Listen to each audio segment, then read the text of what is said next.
योजना के अंतर्गत प्रदेश के छात्र छात्राओं को टैबलेट और स्मार्टफोन वितरण से जुड़े हुए आज के इस कार्यक्रम में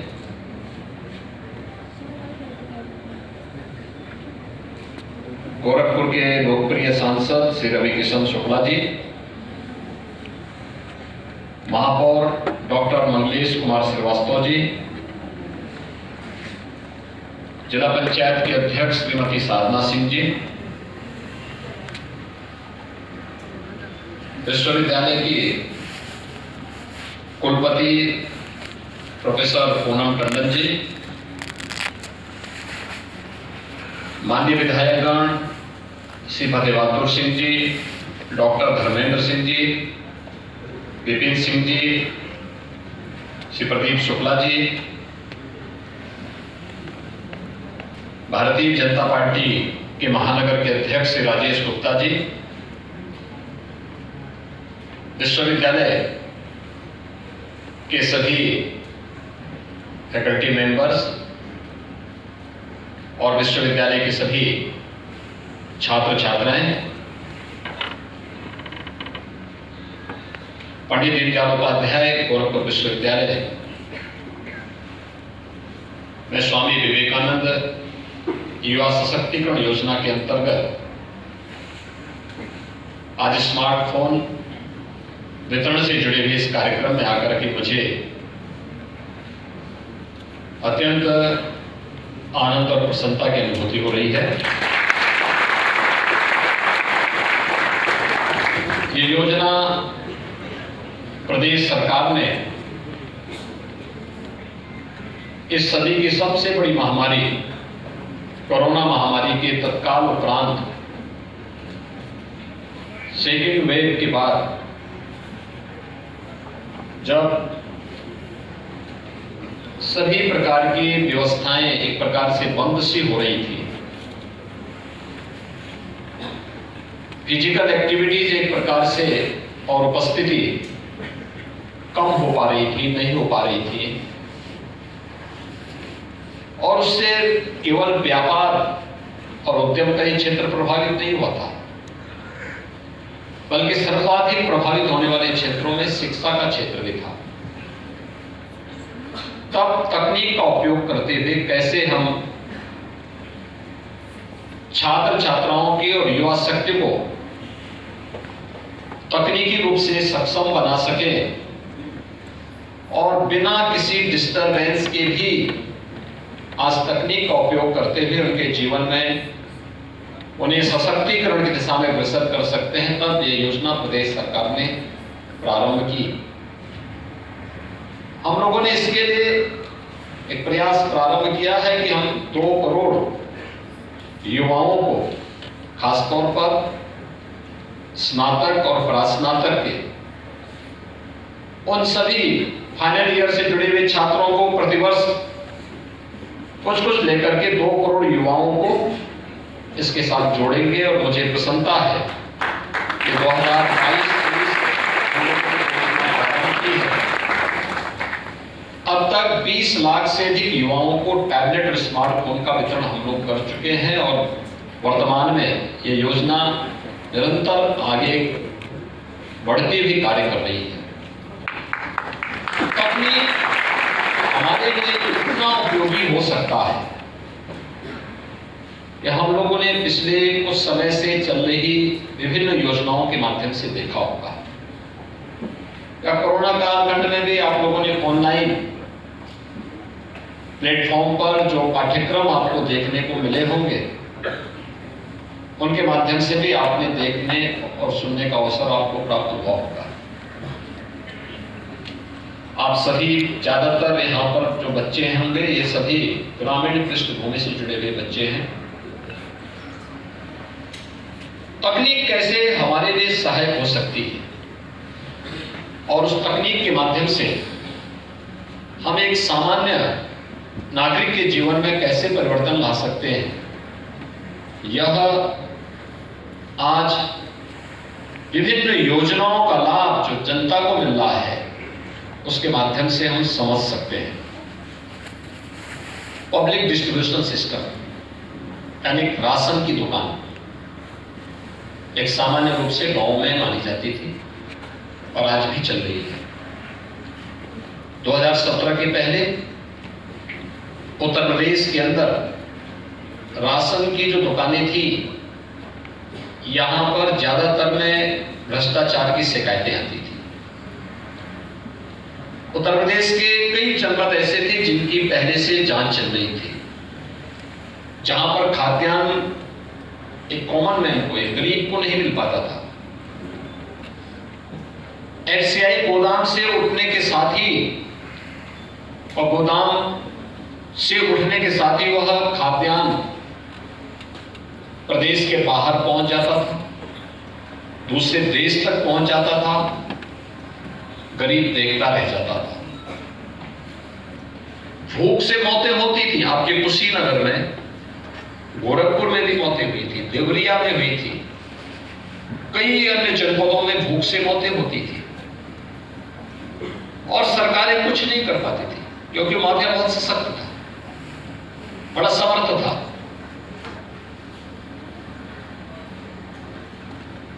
दो 2017 में जब मैं आया था, उससे कुछ दिन पूर्व ही जनवरी और दिसंबर 14 और जनवरी 17 में प्रदेश के कई जनपदों में भूख से मौतों का समाचार मिला था, तो मैं वहां गया था और परिवारों से मैं मिला था। और उन परिवारों से मिलने के बाद मैंने उनसे पूछा था, मैंने कभी आपको राशन कार्ड नहीं मिला है? क्योंकि मैं तो सांसद था गोरखपुर से, लेकिन मेरे संसदीय क्षेत्र में नहीं था। कुशीनगर में मौतें हुई थी, सोनभद्र में हुई थी, चित्रकूट में मौतें हुई थी। तो मैंने उन लोगों से पूछा, भाई आपको क्या राशन कार्ड नहीं है आपके पास? उन्होंने कहा नहीं सर। रिकॉर्ड में उनके नाम पे राशन कार्ड था, लेकिन उनके नाम पे राशन कोई और ही ले लेता था और राशन बिक जाता था।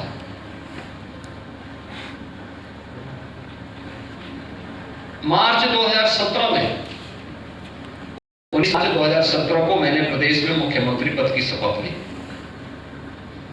लगभग 10 मार्च के आसपास मैं गोरखपुर आ रहा था दिल्ली से। तो गोरखपुर की डायरेक्ट फ्लाइट नहीं थी, मैं गोरखपुर से लखनऊ, लखनऊ से मुझे बाई रोड आना था। तो मैं लखनऊ आया तो उसी फ्लाइट से उत्तर प्रदेश के खाद्य के प्रमुख सचिव यात्रा कर रहे थे। हम दोनों की फ्लाइट में अगल बगल सीट थी। तो मैं अपनी सीट में बैठा, मेरा कोई परिचय था भी नहीं उनसे। तो मैंने उनसे पूछा, मैंने कहा भाई, वो मुझसे अपना परिचय उन्होंने दिया, उन्होंने कार्ड मेरे सामने बैठाया, कहा सर मैं प्रदेश में प्रमुख सचिव खाद्य का। तो मैंने कहा ये सब राशन कोटे की दुकान आप ही के पास आती है? उन्होंने कहा हाँ। तो मैंने कहा भूख से मौतें क्यों हो रही है? उन्होंने कहा कि भूख से कोई मौत तो नहीं हो रही है। खैर, व्यक्ति नगर जा रहा था, लेकिन मैं तो मौके पे गया ही था। उसके 8वें 9वें दिन मैं ही प्रदेश का मुख्यमंत्री बन गया। तो मैंने एक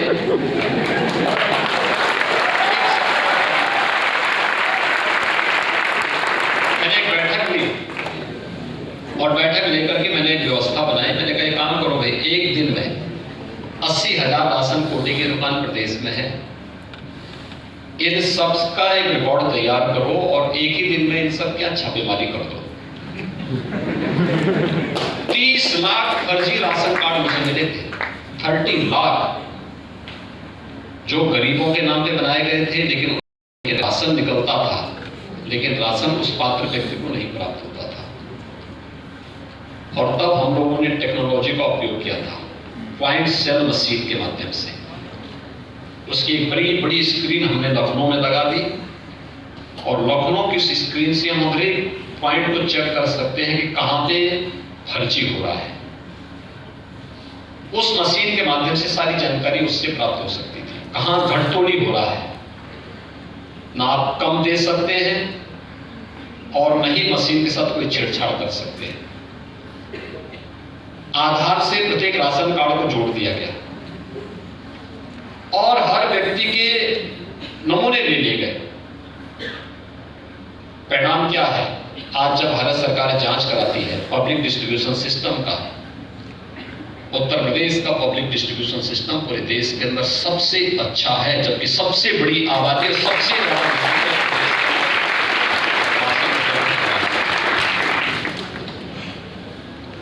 भ्रष्टाचार पर प्रहार का सबसे बड़ा मंत्र है तकनीक, और इसीलिए प्रधानमंत्री मोदी जी तकनीक को अपनाने के लिए बार बार जोर देते हैं। उस दिशा में प्रयास होना, डिजिटल इंडिया का संकल्प और इस सपना क्या साकार हो सकता है? हाँ, हम सबको उसके लिए अपने आप को तैयार करना होगा। स्वामी विवेकानंद के नाम पर हम लोगों ने राज्य में इसीलिए इस स्कीम को चलाई। स्वामी विवेकानंद हम सब जानते हैं, एक युवा सन्यासी थे। मात्र 39 वर्ष का जीवन उन्होंने जिया था। वैश्विक मंच पर भारत की सनातन परंपरा को प्रभावी ढंग से रखने का कार्य उन्होंने किया था। दुनिया के सामने भारत के धर्म और दर्शन को जिस सशक्त तरीके से उन्होंने रखा था, और उन्होंने केवल कहा यह केवल पोगापंथी नहीं है, ये जो कुछ भी है यह विज्ञान से आगे बढ़ करके है। विज्ञान की सीमाएं जहां पे समाप्त होती है वहां से भारतीय दर्शन और भारतीय अध्यात्म प्रारंभ होता है। इस बात को प्रभावी ढंग से रखने का काम स्वामी विवेकानंद ने किया था, और आज ये हम सबका सौभाग्य है। इसलिए प्रदेश के अंदर जब मेरे सामने आया कि मैंने इसके बारे में विभाग से कहा, मैंने कहा इस एक स्कीम को हमें बनाना चाहिए, क्योंकि कोरोना कालखंड में बच्चे कोई प्रतियोगी परीक्षाओं की तैयारी कर रहा होगा, किसी को हम, क्योंकि 2 वर्ष से ऐसे लगातार हो गए थे कि जब हमें परीक्षा किए बगैर हम बच्चों को पाठ अगली क्लास में प्रमोट कर रहे थे। हमने कहा क्या ऑनलाइन एग्जामिनेशन के साथ हम जोड़ सकते हैं? बच्चों के पास टैबलेट नहीं थे, स्मार्टफोन नहीं थे।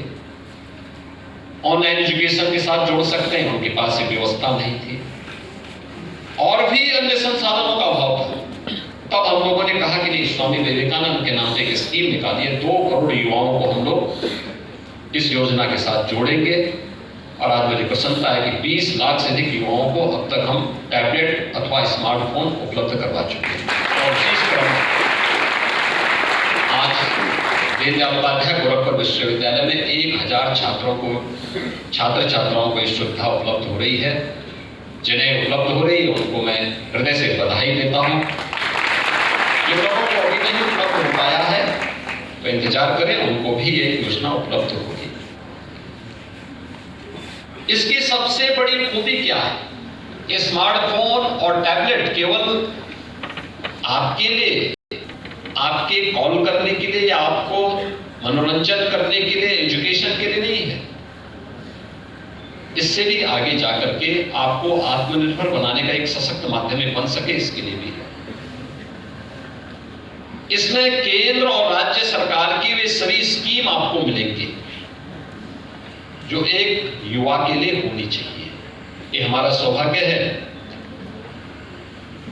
कि दुनिया के अंदर भारत एक ऐसा देश है जिसके अंदर सबसे ज्यादा युवा शक्ति निवास करती है, और भारत दुनिया के अंदर अकेली एक देश है जिसमें 56% आबादी जहां की कामकाजी आबादी है, जो कार्य करता है, मेहनत करता है, मेहनत कश है, युवा है। और ये हमारा सौभाग्य है कि भारत के अंदर उत्तर प्रदेश एक ऐसा राज्य है जिसकी 58% आबादी कामकाजी है, मेहनती है, कार्य कर सकती है, वो अपनी प्रतिभा का लोहा मना सकती है। उसको डायरेक्शन की आवश्यकता है, उसे आगे बढ़ाने की आवश्यकता है। उसे आगे बढ़ाने के क्रम में हम इस योजना को लेके आए हैं। थोड़ा सा प्रयास करें, परिणाम अपने आप आने लगते हैं। परिणाम लाने के लिए प्रयास करने की आवश्यकता है। मैं बार बार इस बात को सोचता हूं कि हमारे महाविद्यालय या विश्वविद्यालय या उच्च शिक्षण के संस्थान अपने आप में एक टापू बनकर के रह गए। वे शिक्षा और डिग्री और सर्टिफिकेट देने के केंद्र मात्र बन के रह गए। उनको उससे बाहर निकलना पड़ेगा। और सौभाग्य से कोरोना कालखंड में प्रधानमंत्री मोदी जी ने आपके लिए एक राष्ट्रीय शिक्षा नीति दी। ये केवल आपको सर्टिफिकेट, डिप्लोमा, डिग्री देने का एक माध्यम नहीं बनेगी ये केंद्र, बल्कि अब यहां से निकला हुआ कोई भी छात्र या छात्रा जब यहां से निकलेगा तो वह आत्मनिर्भर बनकर के निकलेगा, स्वावलंबी बनकर के निकलेगा, प्रावलंबी नहीं, दूसरों पर निर्भरता नहीं, बल्कि जब वो निकलेगा तो आत्मविश्वास से भरपूर होगा। प्रधानमंत्री मोदी जी ने क्या कहा था आपको? आजादी के अमृत महोत्सव के मुख्य संबोधन को संबोधित करते हुए प्रधानमंत्री मोदी जी ने कुछ बातें कही। जब भी कोई संबोधन होता है, हमारे युवाओं को चाहिए कि कुछ महत्वपूर्ण मुद्दों को नोट करें और नोट करके फिर उसको देखें, अगले दिन न्यूज़पेपर में देखें क्या है, इसका मतलब क्या है, ढूंढे, जानकारी ले। उन्होंने 5 बातें कही थी। उन्होंने कहा यह आजादी का अमृत महोत्सव है। आजादी हमने अपनी आंखों से नहीं देखी, लेकिन आजादी के 75 वर्ष के समारोह में हम सहभागी बन रहे हैं। लेकिन यही हमारा केवल मंजिल, यही हमारे मंजिल नहीं है। मंजिल तो हमारी होनी चाहिए कि जब देश अपनी आजादी की शताब्दी महोत्सव मना रहा होगा 2047, तब हम कैसा भारत चाहते हैं। आपके लिए समय है। जो उम्र हमारी आज इस समय है, उस समय आपकी वह उम्र होगी। और तब कैसा भारत आपको चाहिए, उस भारत के लिए उन्होंने 5 पंचप्रण की बात की। वे पंचप्रण क्या थे? वे पंचप्रण हर भारतीय के लिए महत्वपूर्ण कि आत्मनिर्भर भारत के लिए कार्य करेंगे। आत्मनिर्भर भारत, यह आत्मनिर्भर भारत क्या है? हम अक्सर उसको भूल जाते हैं। राष्ट्रपिता महात्मा गांधी ग्राम स्वराज की बात करते थे। आप किसी पुराने गांव में जाइए जो थोड़ा अभी आधुनिकता से दूर हो, उस गांव में आप देखिए सभी प्रकार की जातियां होंगी। गांव में हर प्रकार के लोग होंगे, नहीं होंगे तो पूर्वजों ने उनको बसाया होगा, या उस गांव के इतिहास के बारे में अगर आप जाकर के देखेंगे,